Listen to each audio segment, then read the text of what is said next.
जगदम्बे मात की जय। श्री हरि ओम श्री परमात्मने नमः। श्रीमद्वैपायन मुनि वेद व्यास प्रणीत महाभागवत देवी पुराण 81वां अध्याय।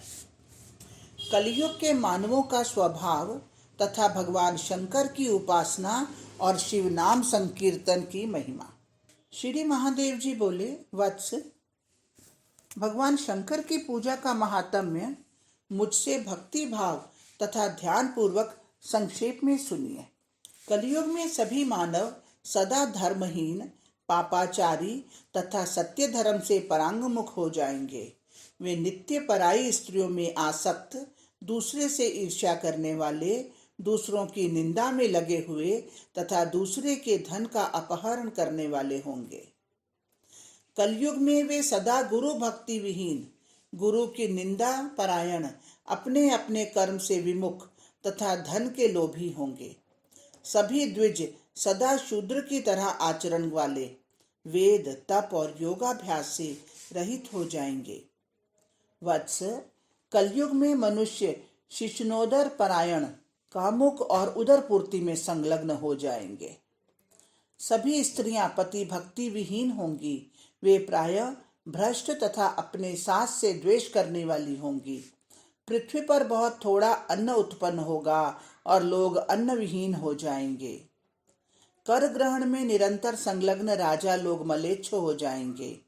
सदा सज्जनों की हानि होगी तथा दुर्जनों की उन्नति होगी। मुनि श्रेष्ठ, इस प्रकार के घोर कलयुग में भगवान शिव का पूजन पाप बुद्धि मनुष्यों के लिए भी मुक्ति प्रदान करने वाला होगा।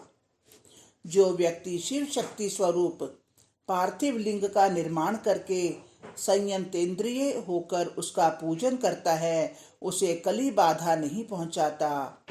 मुनि श्रेष्ठ, यह मैं ध्रुव सत्य कहता हूँ कि इस कलयुग में थोड़े से साधनों से भी संपन्न होने वाले भगवान शंकर के पूजन के अतिरिक्त अन्य कोई उपाय नहीं है। मिट्टी की मूर्ति, बिल्व पत्र से पूजा, बिना प्रयत्न से साध्य मुख का वाद्य और इन सबसे प्राप्त होने वाला फल है भगवान शिव का सायुज्य मुक्ति लाभ। इसलिए अकिंचन भक्तों के लिए भगवान विश्वनाथ ही एकमात्र देवता हैं।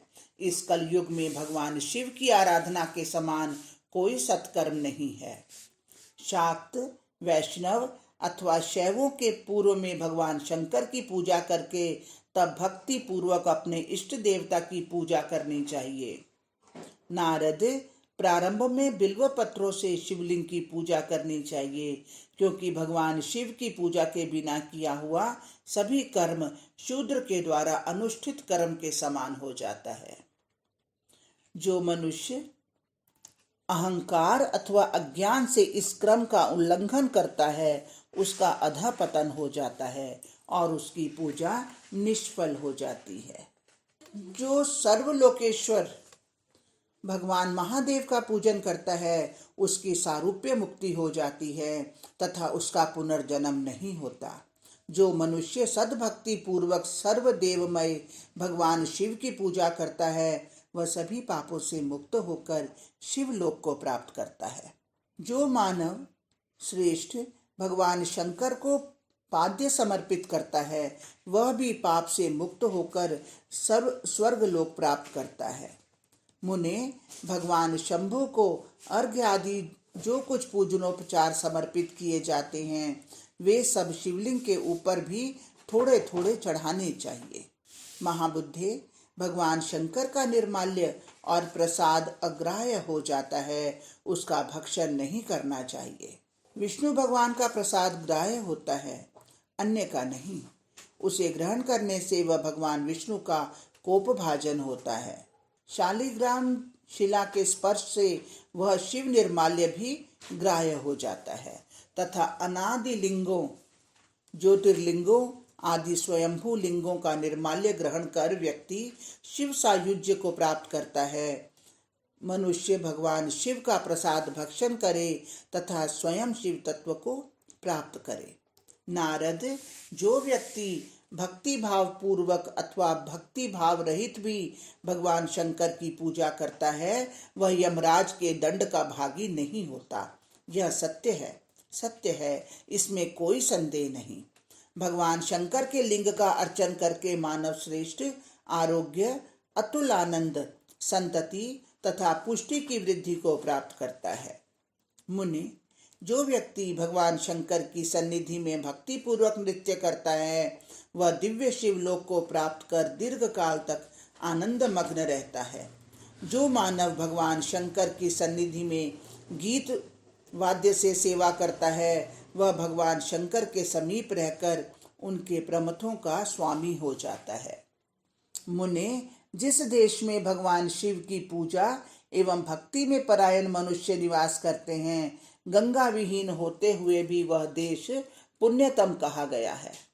जो व्यक्ति बिल्व वृक्ष के मूल में भक्ति पूर्वक भगवान शंकर का पूजन करता है वह निश्चित रूप से हजारों अश्वमेध यज्ञ करने के समान फल प्राप्त करता है। जो व्यक्ति भगवती गंगा में भगवान शंकर का बिल्व पत्रों से पूजा करता है, सैकड़ों पाप करने वाला होने पर भी वह मुक्ति को प्राप्त कर लेता है। जो श्रेष्ठ व्यक्ति काशी में अनिच्छा से भी भगवान शंकर की पूजा करता है उसे अंत में स्वयं भगवान महेश्वर मुक्ति प्रदान कर देते हैं।